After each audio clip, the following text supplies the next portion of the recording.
Yo, they played us so hard. We didn't even get the last big Link monster, which is the Bujin one, which, kudos, would have been nice to have, but I guess we don't deserve it. So, we have a couple things to talk about for Link Vrains today. So, Abyss Actor Hyper Director, and it is a Link 1, basically what we needed.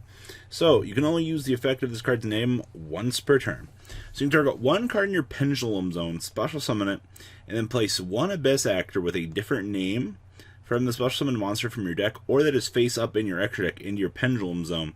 But for the rest of this turn, you can not normal or special summon monsters, except for Abyss Actors. So the thing I was reading is like, people are like, really? They gave us an Electromite? Yes, they did give you an Electromite, and my oh my, is it good. The fact that it's literally generic for the in-house archetype, the fact that it gives you the ability to summon something else out of your scale, and giving you the ability to tutor for another scale from the deck. Now, my problem with this is we still can't do anything with our traps, our big fat bricks in the deck.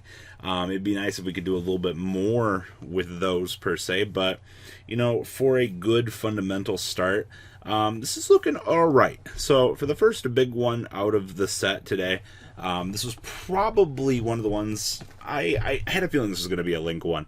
Like, there's only so much that you could do to an archetype like Abyss Actor to bring them up to speed. I mean, then again, Teller Knight called. You guys know how bad we need one of those, right? Like, if we could actually get a Teller Knight Link monster, that'd be pretty nice. But I guess until that point comes, maybe someday. So next up on our list, we got the big Tenyi boss monster. And this is actually awesome. Like, Tenyi have needed something, I guess for like the longest time. So this is 2 Wyvern monsters to make it, so you're not going to be making this with other things, but that's fine. So it is 3,000, so this is supposed to be your boss monster. This is what we got. So if you control a face-up non-effect monster, your opponent cannot target effect monsters on the field for attacks or effects. Okay? And then quick effect, you can target one effect monster your opponent controls. Special summon one Tenyi Dragon token, Worm Light, level 4, attack question mark and defense 0 to your field. Its attack becomes equal to the original attack of the targeted monster. Did we really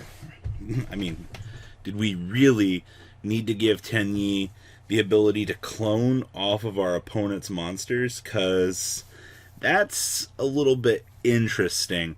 I wish we would have gotten a little bit more. Maybe a protection clause, or, you get a protection for, not having this guy attacked. I guess that's fine, but like, when I look at this, I'm like, adding a potential plus from the deck would have been nice. Token generation is cute for what it is, but like, it's only going to get you so far in the current format. So I guess this is fine. But we finally have a boss monster, so we take what we can get, I guess. And then we got this, and the comment section was really roaring up with this. So this is Artifact Dagda. So it's 2 monsters with different names. Baby, this thing is generic. So you can only use the first and second effects of this card's name once per turn each.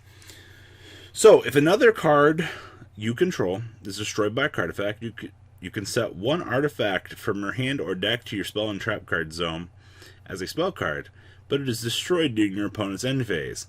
Holy moly, that is good. Alright. Okay, so like, yeah, you get to pop it during the end phase of your opponent's turn, but popping off a morale attack during the end phase seems really good. And if this Link summon card is destroyed by your opponent's card effect, you can special summon one artifact monster from your graveyard in defense mode. I'm just saying that you guys wanted a good broken generic card. Congratulations, we got it. Like, this card is bonkers good. Like, congratulations, Konami. You made a very, very solid card out there for everybody. I actually... We're going to be playing this, right? Like, the fact that it's generic is what we care about. Like, we are going to abuse this. I'm just making sure, guys. Like, this will be the next best thing. And bring back Scythe. Laugh at your opponent.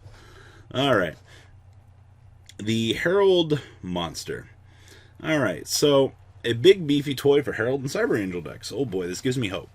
So it's 2 monsters with the same attribute and type, except for tokens. Alright, I'm a bit fair with this. I get it. So, you can only use the first and second effects of this card's name once per turn. Okay.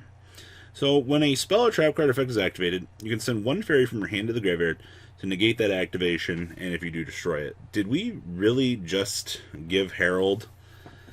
Did we just decide to make a link to Herald monster? Like, that's what I'm reading, right? Like, and if this card in its owner's possession is sent to the graveyard by an opponent's card, you can add up to 2 cards with different names from among them ritual and or ritual spell from your graveyard to your hand. Huh. But here's my problem with this. It's link to means that my opponent's going to have to want to engage in the game and beat over this. And I'll be honest, I'm pretty sure if my opponent sees this on my field, they're going to go, oh yeah, we're not going to out that. You can just leave that right there. And that's going to be literally the end of that. Like, I want this to be good. Though, to be fair, giving every deck a built-in fairy protection effect is really cute. Like, think about that. You now get to just pitch a fairy for any archetype. So, if you could somehow find a way to splash this, you might be onto something, which is really cute. And then, the Fated Simorgh Link Monster. This thing is 2+ monsters, including a Winged Beast monster. So, good news, we got him. We got our Simorgh Link monster. So, you can only use the 3rd effect of this card's name once per turn. And this card cannot be used as link material. This card better be good. Your opponent cannot target this card or Winged Beast monsters pointed to this card with card effects. Okay. If this card be destroyed by battle, you can destroy 1 Simorgh card that you control instead. Okay. During the end phase, you can special summon 1 Winged Beast monster from your hand or deck whose level is equal then or lower to the number of unoccupied spell and trap cards. Oh, globally. Oh. Does that counts their field spell zone, right? Like, right? Unoccupied? So, like, you make this go in phase, special summon Dark Simorgh, right? And just laugh at your opponent. And then you... Maybe I'm thinking a little... I mean, wanting to play Dark Simorgh in the year 2019 is already a little bit bonkers. But I digress. This card is alright for Winged Beast. It's not what we wanted, but, you know, we take what we get at this point. Once again, it seems to be the theme of today. And then we got Yuki-Onna, the absolute 0 Mayakashi. It is 2+ zombie monsters to make. We finally got the big one we've needed. So, you can only use the 3rd effect of this card's name once per turn. You can only control 1 Yuki-Onna, the absolute 0 Mayakashi. You can negate the effects of your opponent's monster effects that activate while they are banished. Excuse me? Alright. If a monster is special summoned from the graveyard, or if the effect of a monster is activated in the graveyard and target one other face-up monster on the field, its attack becomes 0, and its effects are negated.